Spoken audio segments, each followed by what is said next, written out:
नमस्कार मित्रांनो.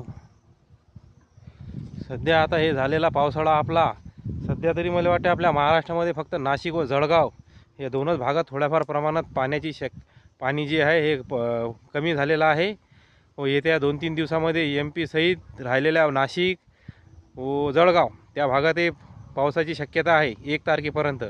व 1 तारखेनंतर आपल्या महाराष्ट्रात आता पाऊस उघडदीप देणार आहे.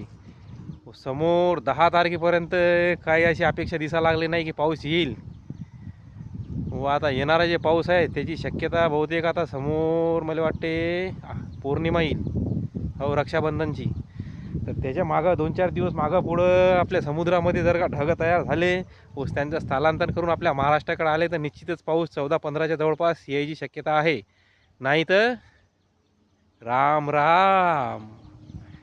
8-10 दिवस तर आपलं म्हणा सोयाबीन सध्या धकून घेते, पण समोर येईन मोसम पाण्याचा आणि त्यात पाऊस नाही म्हटल्यावर जरा मुश्किलच आहे. व्हिडिओ आवडल्यास लाईक शेअर कमेंट व सबस्क्राईब जरूर करा. जय जवान जय किसान.